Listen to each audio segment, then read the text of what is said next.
Zero. E quem tem uma cultura de poupar dinheiro, não de investir. O que já tá bom pra caralho se você comparar... Pegar que quase ninguém guarda dinheiro. Então, mas não é muito do brasileiro aquele lance de não guardar dinheiro, cara. O dinheiro na conta, vou comprar alguma coisa, eu vou comprar um carro. Dinheiro na mão é vendaval, aí você tá falando? Por exemplo, o brasileiro, apesar da taxa de juros no Brasil ser absurda, ele adora se endividar.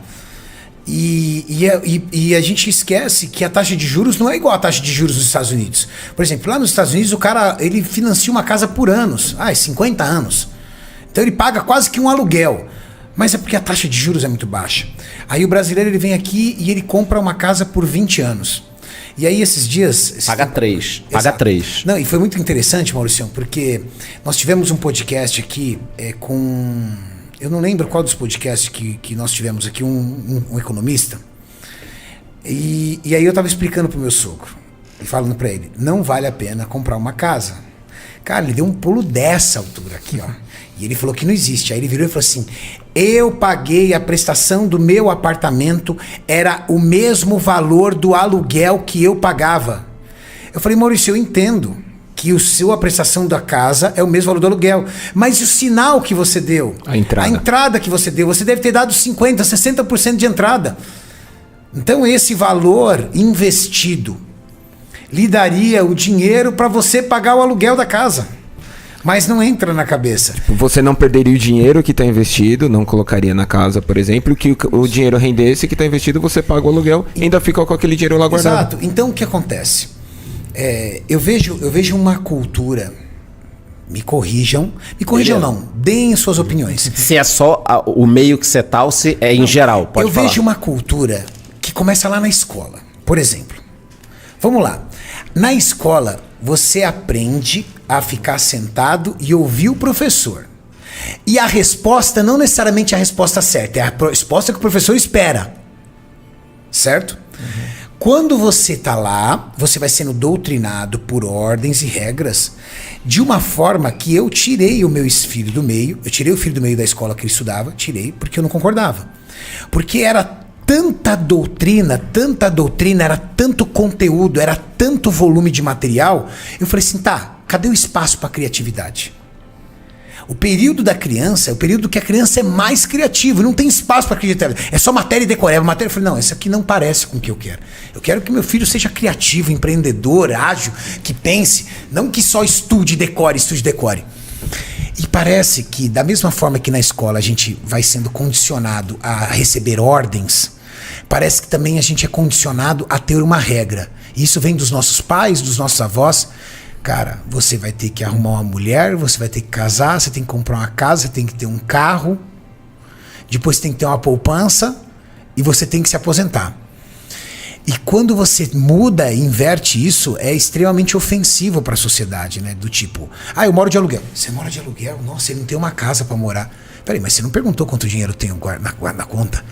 Se é uma opção minha morar de aluguel ou não.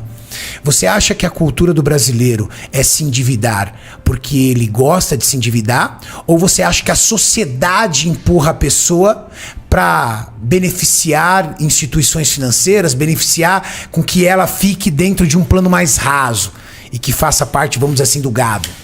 Qual a tua visão em cima disso? Você que é um cara que é professor universitário, que já viu de tudo e que tem uma visão muito ampla sobre isso. Você acha que é uma questão... fui professor universitário, agora não tô dando aula. No futuro pretendo voltar, mas... Legal. Você acha que isso é uma questão de cultura ou é uma coisa do brasileiro mesmo de não esquentar a cabeça com o futuro? Tem de tudo, tá?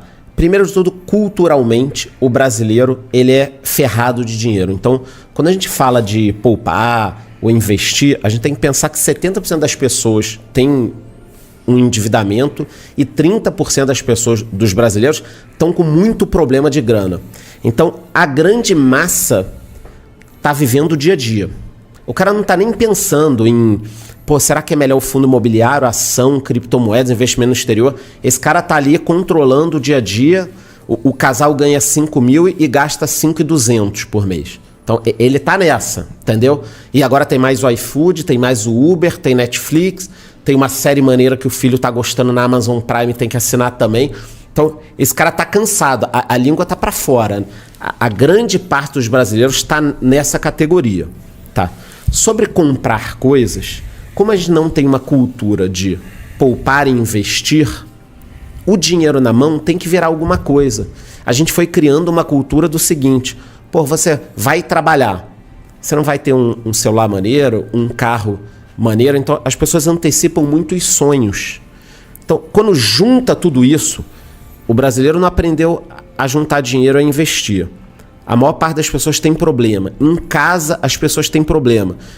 A gente cresce, normalmente quem cresce aí de classe média para baixo, se acostumando com os pais, na volta a gente compra.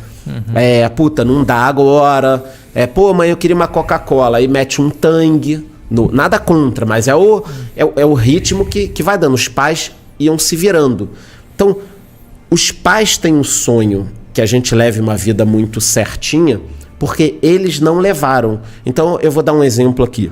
Eu me considero um cara bem sucedido, de carreira e de grana. Mas para minha mãe, lá atrás, ela veio com um papel para mim uma vez com um jornal, né? Isso eu tô falando 90 e poucos, né? 1990 e pouco.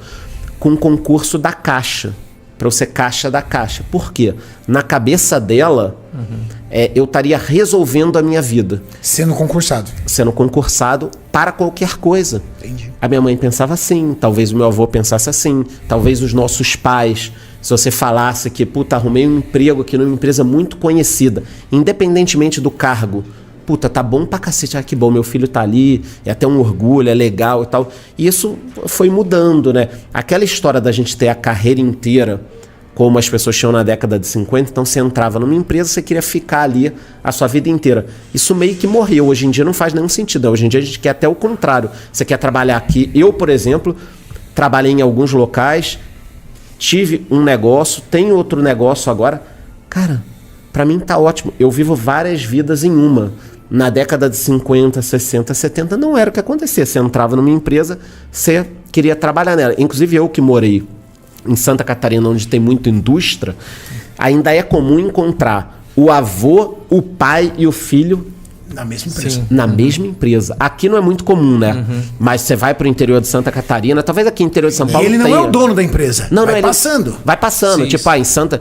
Na cidade que eu tava morando, que é Joinville, tem a Tupi, que é uma indústria grande, maravilhosa. Você tem lá avô, pai e filho trabalhando na indústria. Então, vamos voltar pro eixo, né? Isso acontece muito aqui, sabe na onde? Aqui, Aonde? no ABC? Na Volks. Então, o cara tá... O avô... Minha família, tirando meu pai, a minha família inteira trabalhava na Volks. Os meus primos, o meu tio, todo mundo. Aí, tá vendo? Então, a família trabalha. Se Vai alguém... colocando, um vai colocando outro. E aí se alguém virar e falar, não, pô, eu gosto muito de skate, tô andando de skate, tá maluco? Surra. É assim, quebra a vai porra do skate lá, não existe. Hoje tá até mudando um pouco, mas Caramba. até a década de 90, cara, skate, surf, não sei o que, tá louco. Nem futebol era Na bem nossa visto. época você fazia ou Senai ou técnico. Pronto. Isso. Aí do Senai, do Escola técnico, técnica. já saía pra empresa. Da empresa... Que era o sonho, né? Era o sonho. Na empresa você já estava arrumado. Aí se você fizesse faculdade, você já era o diferente. Caramba, o cara tá fazendo faculdade, mano. E de repente o mercado foi mudando, mas voltando para o dinheiro. Então, o brasileiro não tem uma cultura. Aí qual o diagnóstico que a gente pode fazer? O erro tá em não se aprender nada de dinheiro, nem no colégio, nem na adolescência. Se eu tivesse aprendido um pouco mais, olha que eu aprendi, eu venho de uma família judaica, eu tive o exemplo do meu avô, era um cara de negócios, conversava muito comigo, se dedicava muito foi o meu grande mentor, né? A falar comigo sobre dinheiro, negócio, vida. Então, depois a gente pode até voltar para esse assunto que é interessante. Então, a gente não tem essa cultura. A pessoa sai do colégio, começa a trabalhar, vai ganhar, sei lá, R$ 1.500 de estagiário quando ele entra na universidade. Pô, ele vai querer o melhor iPhone, ele vai gastar tudo no iFood. Ele não vai criar a consciência de que se ele juntasse R$ 100 por mês, ele seria milionário em 30 anos. Verdade. Ele tá cagando, ele quer saber o seguinte, iFoodzinho, Uber. É normal, a gente já teve esse instinto. E se a gente perguntar pra pessoa, ela fala assim, como é que eu vou guardar? Não sobra nada, eu vou guardar o quê? Pronto, então. É fácil você falar guardar dinheiro, Renato, mas pra mim não dá, eu ganho pouco. É por isso que o livro Pai Rico, Pai Pobre deveria ser obrigatório nos colégios. Porque ele fala muito sobre isso. A corrida dos ratos, cada vez a gente ganha mais, gasta mais. Pô, todo mundo aqui deve conhecer alguém, eu conheço algumas pessoas assim, que ganham 30, 40, 50 mil por mês, não sobra nada e o cara tá fudido de grana, e a mulher tá fudida de grana. Eu tenho amigos assim. Eu tenho amigos que ganham mais do que isso e não sobra nada. O Maurício, por exemplo, entendeu? Tá vendo? É. Não, a galera deve achar que tá brincando. Eu já conheci pessoas com custo de vida de 100 pau por mês, tipo, negativo em 1 milhão, e o cara não conseguia cair no custo de vida. Verdade. O cara não consegue. É difícil pra algumas pessoas imaginarem. Negativo em 1 milhão, hein, Maurício? Já tá assim, uma milha? Não tem nem como. Com essa Selic aí ferrou, né? Com a Selic 2 você tá dava deixando até esse pra... dinheiro, Maurício? Deixa a Michelle saber. E tem essa Comprei questão um drone, também de... Comprei um drone. Um drone. e tem- Comprei o drone pra fazer uma gravação. Falei, agora vai fazer foda. Aí cheguei lá, os caras falaram, não pode voar drone aqui. Aí eu falo, não, mas Puta gravar merda, pode. você acredita? Não Ele tem que comprou o drone. perguntar, não Zica. pode perguntar. Ele comprou o Não, drone. mas falei, na hora que eu não cheguei, eu compra dei a de porra do cara com drone. os caras da fundação, assim. Puta, Eu que falei pariu. assim, não compra a porra do drone. Não, vai dar certo. Eu falei, não compra a porra do drone, a gente não precisa de um drone. Daqui a pouco, não, eu comprei o drone. Rapaz, eu vou usar pra gravação do Rafa. Você vai ver, eu vou fazer uma puta gravação do vídeo do Rafa, tá? Aí ele chegou lá na pedra de Atibaia lá, tinha uma placa lá, não use drone. Não foi nem a placa. Tava os dois caras, assim, tipo os caras da polícia lá, cruzado. da polícia Aí ali. falou assim, ó, Só ainda vai sobe usar. esse drone que eu vou meter uma bicuda. Os caras vão dar um tiro de 38 Não, no seu ó, drone. é assim, eu não sei se esse vídeo provavelmente vai chegar neles, que a galera Vai. é na maldade. 2023 promete, aí você vai Mas o utilizar. cara chegou e falou assim, eu falei, é pra uso pessoal do atleta, né? Ele vai competir fora do Brasil Verdade, e tal. Aí do vídeo. Ele falou, tomara que não viralize, né? Porque se viralizar, a fundação vai lá querer tirar uma grana. Aí eu voltei, eu falei, drone nele. Ele falou, não pode, mas é porque lá tem salto de paraquedas, a parapente, sei lá, não Aí sei. pode dar um... Bom, Mas é isso, esse livro Pai Rico, Pai Pobre, ele é muito bacana e deveria ser obrigatório, porque ele fala justamente sobre isso. Eu costumo conversar Eu vou ler aqui. esse livro, Você junta... Não, tem que ler. Bom junta um demais. casalzinho. Eu vou gastar dinheiro pra comprar ele, Renato. Não, Vou lá pode no Vai dar 1 Mercado milhão Livre. negativo, Maurício? O que, que é? É, vai ficar 20 1 milhão e 49 reais. Né? 49 pratas. Pronto. Vou comprar pra chegar pra ver na viagem.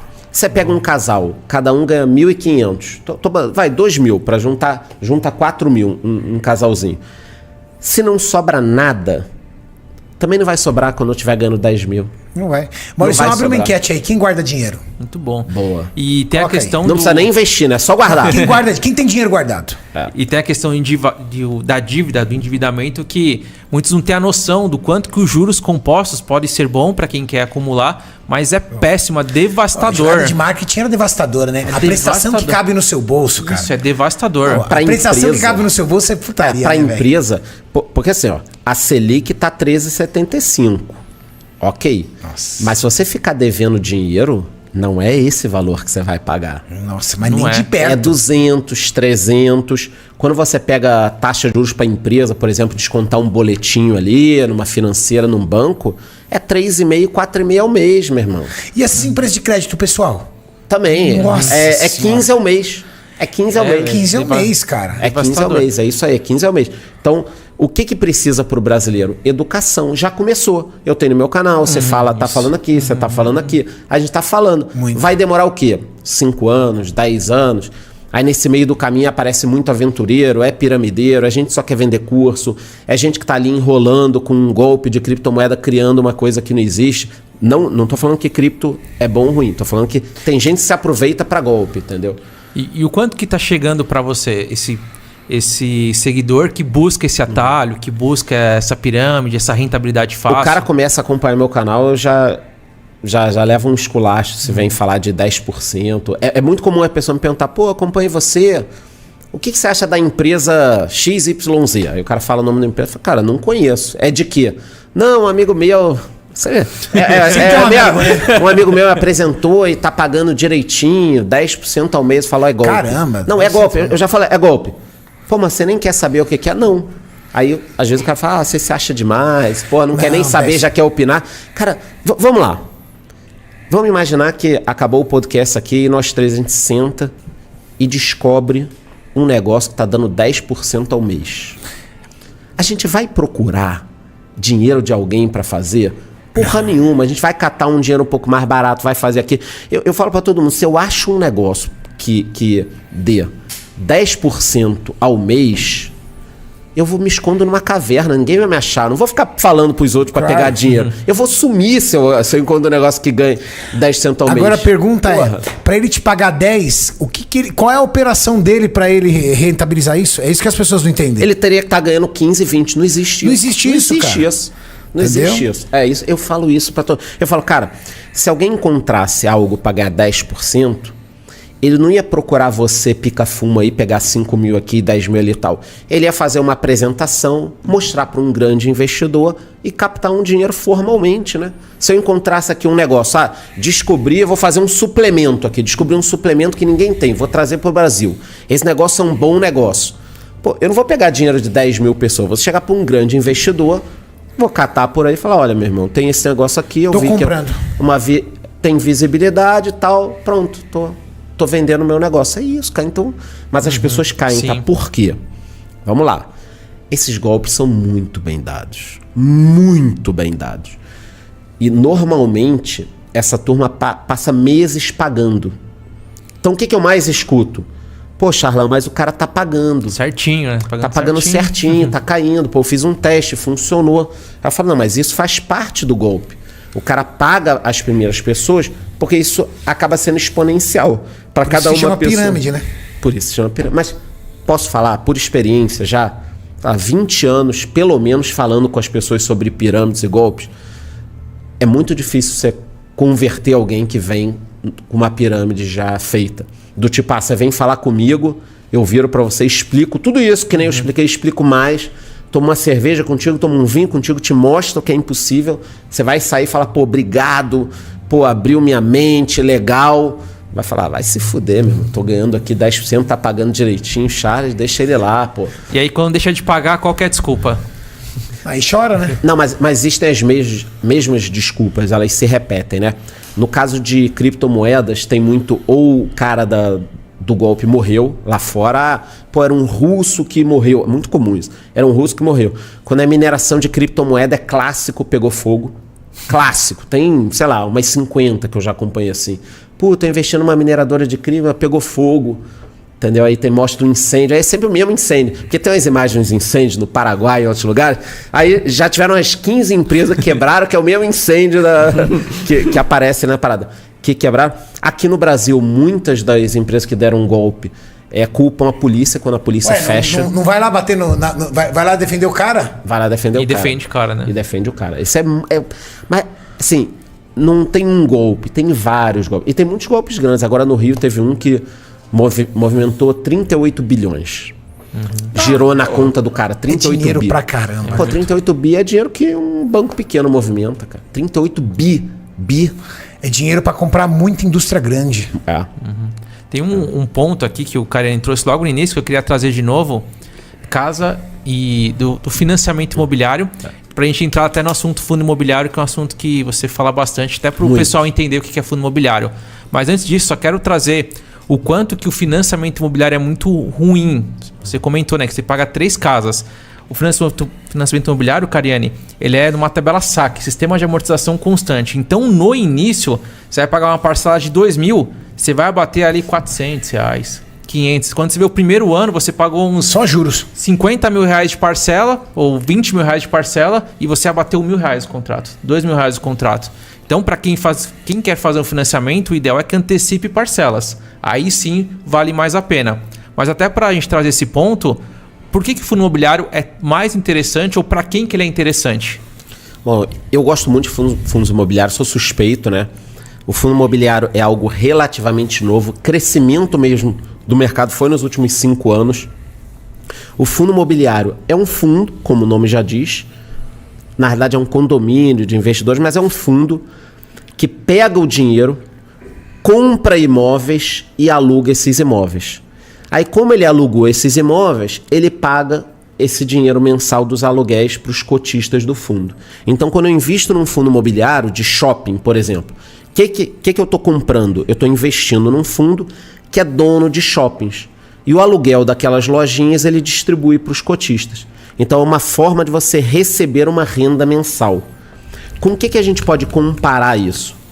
Com um cara que compra um imóvel e aluga. Então, vamos colocar o Cariani.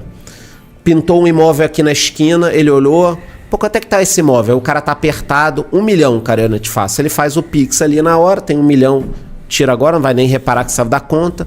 Você compra o imóvel por 1 milhão. Aí você vai locar. Por quanto será que você vai locar? Uns 6, 7 mil. Se local, acho que tá um bom pra apartamento... caramba. Nem isso, né? Vai conseguir uns 4 contos. Olha lá. Olha lá. E tem imposto. Tem imposto. 15% na brincadeira. Então, fundos imobiliários, como funcionam hoje? Você pode investir esse mesmo 1 milhão e hoje você vai conseguir aí, eu vou ser conservador, tá? 0,80, 0,85, sem impostos ainda, livre de impostos. Então todo mês você vai receber 8, 9 mil sem impostos na sua conta.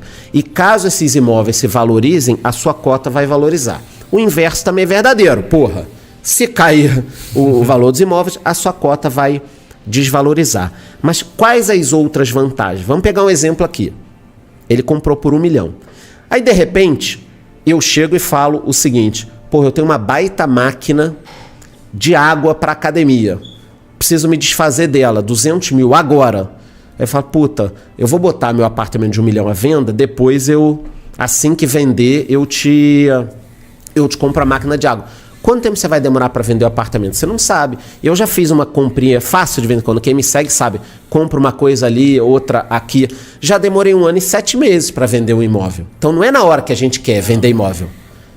Enquanto você não quer vender, aparece gente pra caralho querendo comprar. Na hora que você fala, bota a placa vende-se, aí aparece o quê? Malandro querendo dar Fiat Maré, mais 15 prestações de não sei o quê. Aparece é só osso. Quem já vendeu o apartamento sabe, é jet ski. Ah, eu tenho um jet ski, um carro, um sítio. Quando o cara te empurra assim, você quer chorar, eu quero dinheiro, cara. Pô, eu já falo pros meus corretores, eu tô com uma venda na praia, eu falo, cara, nem me liga pra bucha, meu irmão. Eu quero dinheiro. Ó, dinheiro. Mala ou Pix. É isso que eu... Mas aí, vamos lá. Você tem 1 milhão, o teu apartamento. Tá. Ou você vai vender ou não vai vender. É 8,80.